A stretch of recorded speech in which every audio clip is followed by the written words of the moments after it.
Okay, so you guys have sent in some really interesting things about thinking faster and speaking confidently, and I think there's just some really valuable stuff there. So today we're going to take a deep dive, really try to get to those practical techniques, the stuff you can actually use to feel more articulate, to think quicker in conversations, presentations, you name it. Absolutely. And, to really get into this, we've been looking closely at this YouTube video. It's from the Speak English with Class channel. It's their English Leap podcast. No, okay. And this episode is titled, How to Think Fast, Speak Smart. I like it. The hosts, Evan and Aaron, they have some really, really relatable experiences and some great advice. So that's what we're going to explore and make super useful for you. Okay, so let's unpack this. One of the things that really jumped out at me from this video was actually right at the start. Aaron was talking about this feeling, I think we've all had it, where you're in a simple conversation, an everyday chat, and suddenly your brain just feels like it's stuck in mud. Oh, yeah. She was describing just talking with a colleague, someone asked her a really basic question and she just couldn't find the words. Yeah, it's that moment where you know the answer's in there somewhere, Right. but you just can't access it. It's like trying to find a specific file on a completely cluttered computer. Exactly. What's interesting, and Evan and Aaron touch on this, is that it's not just the momentary awkwardness. It actually starts to chip away at your confidence. You start to doubt yourself, and other people might misinterpret that hesitation as something else. Totally. And they actually brought up some, I think it was Harvard Business Review research about this. It was linking clear, confident speaking to how credible and influential you are perceived to be, Oh, wow. which makes total sense, right? I mean, if someone can express their thoughts really well, concisely, without hesitation, you naturally tend to listen more, you give their ideas more weight. Right, and this is where their point about the difference between thinking fast and speaking fast comes in. It's such an important distinction because there's this temptation to think that, rapid fire talking equals intelligence, Right. equals quick thinking. Right. But Evan and Aaron nailed it. Clarity of thought and expression, that's the real win. I love the analogy they use about driving a car. Yeah. You don't need to, floor the accelerator to Yeah. reach your destination efficiently. Right. You just need to know the clearest route. Yeah. And in communication, that best route, that's what well-structured, easy-to-follow language is all about. Yeah. It's not about being speedy, it's about being effective. Right. So we understand why it's valuable, but I think one of the things that would be really helpful to dig into now is what are the things that get in the way? What are the mental hurdles that kind of make it difficult for us to respond smoothly and confidently when we need to? Yeah, and the video highlights several really common culprits. So first off, there's overthinking. Oh, yeah. We've all been there, right? Huge one for me. You're crafting an email, or as Aaron mentioned, rewriting a text message like 6 times, just trying to get it perfect. Oh, absolutely. And in a live conversation, that internal editor, that can really slow you down because you're so busy perfecting what you're going to say that you miss the chance to actually say it. Oh, for sure. I mean, I've got myself so tied up in knots, just overthinking a simple reply. Exactly. And then there's the fear of making mistakes. And Erin actually brought this up from her experience learning Spanish. That worry about not getting it exactly right. Right. That fear of sounding less than perfect, it can be so stifling. But as they rightly point out, and this is so crucial for you to remember, mistakes are part of the learning process. Every stumble is actually a step forward. That's such a good point. So holding back for fear of imperfection, it actually prevents you from getting the practice you need to improve. Right. Another common challenge they talked about was mental blocks. That's that incredibly frustrating experience where you're put on the spot and your brain just blanks. Ugh, I hate that. And their favorite movie example is so spot on. Yeah. You have a list of films you love, but suddenly you can't recall a single title. It's like your brain just crashes. Exactly. It's like the search function is completely Ugh. crashed. Yeah. And then, of course, for many people listening, there's the added element of a language barrier. So if English isn't your first language, the mental gymnastics of translating and then formulating your response in real time, that adds another layer of complexity. Right. That can really slow down your thinking. And Evan and Aaron acknowledge this as a really significant factor. For sure.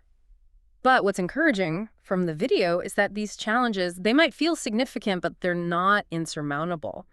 Evan and Aaron offer some really, really practical strategies you can use to overcome these hurdles and start thinking faster and speaking more effectively. Absolutely. Okay, so let's dig into some of these strategies.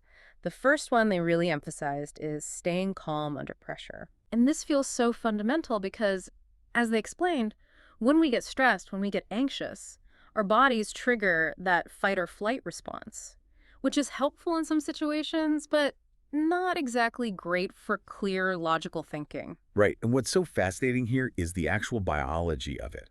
That surge of adrenaline, that heightened focus on immediate survival, it actually diverts resources away from the parts of your brain that are responsible for higher level cognitive functions, things like language processing, rational thought. Wow. And Aaron gives this great analogy of a quiz show contestant who knows the answer but freezes under the spotlight. It Right. perfectly illustrates this disconnect. And then she also tells a story about her own experience, and this is so relatable, where she's giving a presentation and her mind goes completely blank.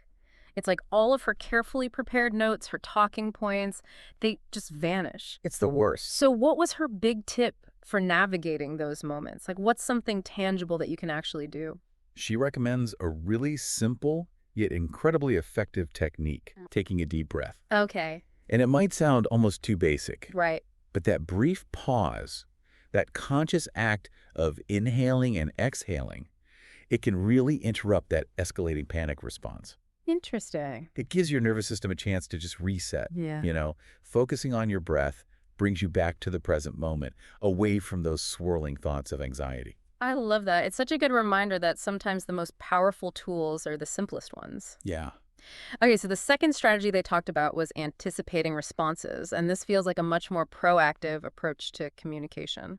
Absolutely. It's about shifting from being purely reactive in conversations to being more prepared for the natural flow of dialogue. Mm, And the chess player analogy they use here is really apt, thinking a few moves ahead. right. And it's interesting because we actually do this quite intuitively in many everyday interactions. Hmm. Like Evan's example of the coffee shop cashier. Right. You've heard those standard questions so many times that you've already formulated your likely responses. Totally. Yeah, it becomes automatic. Exactly. So it's about recognizing those predictable patterns and consciously applying that same kind of forward thinking in other areas. Okay, so how can we actually anticipate responses in different situations? Well, Evan and Aaron suggest consciously applying this to, say, more formal settings, Mm. like job interviews, Okay. thinking about the common questions Hmm. that are likely to come up, Right.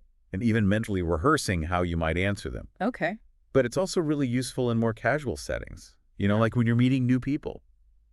Having a few open-ended questions, right? Oh, that's a good tip. Or just some concise ways to talk about yourself can make those initial interactions much smoother and less mentally taxing in the moment. So true. It's about doing a bit of the work up front Yeah. so that you have more mental bandwidth to actually enjoy the conversation as it unfolds. Exactly. Now, even with all of this preparation, the deep breaths, the thinking ahead, there's still going to be times when you just need a little extra moment to Yeah. gather your thoughts. Yeah. And that's where their next strategy comes in. And that's the skillful use of time fillers. Yes, time fillers are so smart. Okay. They're like little phrases, things like, "That's a great question," or "Let me just think about that for a second." Okay. They're essentially verbal breathing room.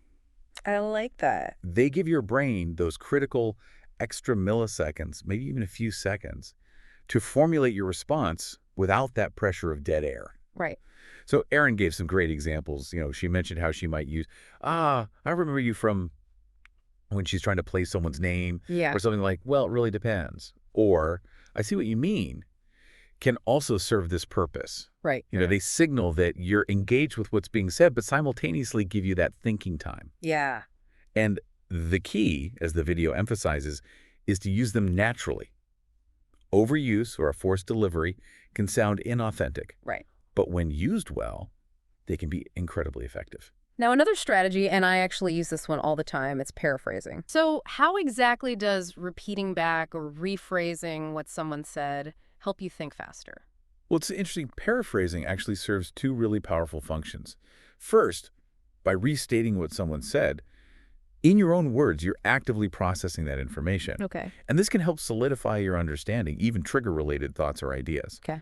But second, the very act of paraphrasing buys you time Right. to organize your response. So it's like a little mental pause button? Exactly. So they gave this great example of, someone asking about a new project. Right. And you responding with something like, "So the new project. It sounds like an interesting challenge." Right.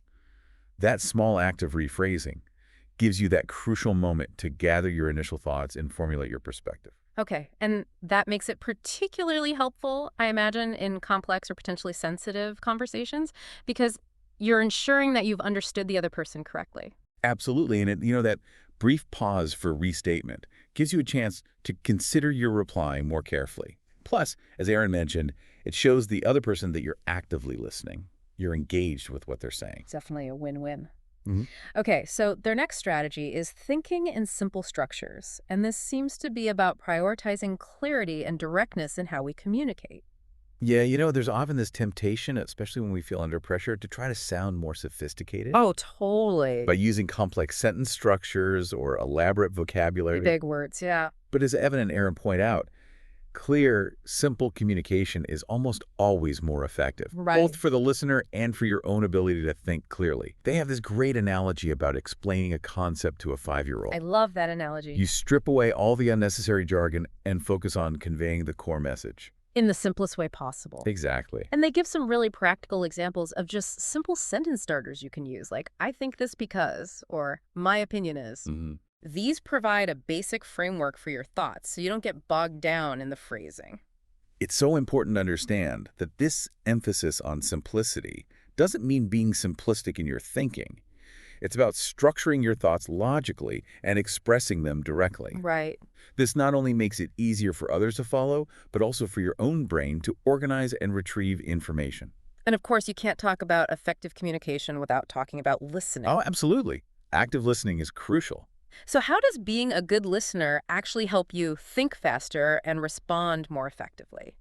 Often when we're in conversations, we're so focused on what we're going to say next that we don't truly listen. Oh, yeah. Active listening is about paying close attention not just to the words, but also the tone, the context. Right. When you're genuinely trying to understand what someone else is saying, your brain is already processing, making connections, and this sets you up for a much quicker response. Mm. And they use this really helpful analogy. It's like watching a movie with subtitles. If you miss a line of dialogue, the subtitles help you catch up. Right. So active listening keeps you aligned with the conversation and you understand the nuances. And as Aaron pointed out, active listening allows you to build on what others have said. Yes. You don't have to start from scratch. You can respond to and elaborate on existing points. Right. It takes the pressure off. And last but not least, they talked about practicing improvisation. Improv. This seems a little unexpected in the context of thinking faster. So how does improv actually help with this? So improv is all about responding authentically and in the moment without overthinking or censoring yourself. It forces you to be present, react quickly and creatively. Okay, so how do you practice that?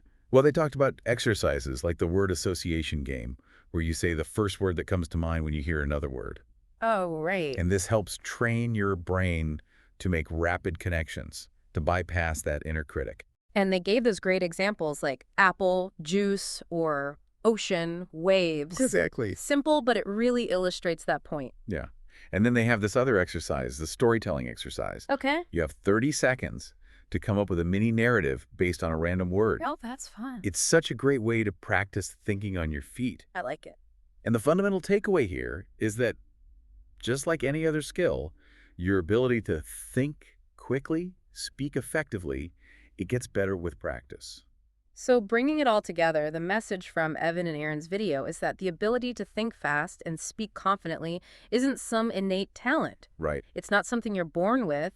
It's a set of learnable skills that you can develop and refine. Exactly. Through practice. Yeah, And by applying those practical strategies we've been talking about. exactly. Staying calm under pressure, anticipating those responses, using those time fillers, paraphrasing, keeping it simple, listening actively, even practicing improv, all of this can make a huge difference. It's about having a toolbox of techniques to draw on. So for those of you listening, I want you to think, which of these strategies speaks to you the most right now? Is there a situation coming up where you can consciously try to implement one or two of these? Maybe think back to a recent conversation, where you felt frustrated, you couldn't find the right words. How might you approach it differently, armed with these insights? It's about experimenting, finding what works best for you. Exactly. I really encourage you to just play with these ideas and see what clicks. And as you start to incorporate these practices into your daily interactions, you'll probably find that your communication not only becomes faster, but it becomes clearer, more impactful, and ultimately more confident. It's a journey of development, and by engaging with these strategies, you're taking those steps towards thinking on your feet and communicating more effectively in every aspect of your life. One thing that I think would be really interesting, and Evan and Aaron didn't touch on this specifically, is the role of humor in all of this. That ability to find a lighthearted moment, even when you're feeling that pressure to respond, that can be such a powerful tool for diffusing tension and buying yourself some time. Oh, that's a really interesting point. Yeah, and I think it ties back to that whole idea of not taking ourselves too seriously, right? Yeah. Embracing those moments of imperfection, maybe even laughing at ourselves a little bit, Right. can actually make us come across as more relatable, more human, more genuine. And make the whole communication process a lot more enjoyable. Exactly. So yeah, something to think about. How can you weave in a little bit of humor, a little bit of lightheartedness into those challenging communication moments? I like it, something for all of us to consider. Thanks for joining us on this deep dive, everyone. We really appreciate you being here. Absolutely. Until next time.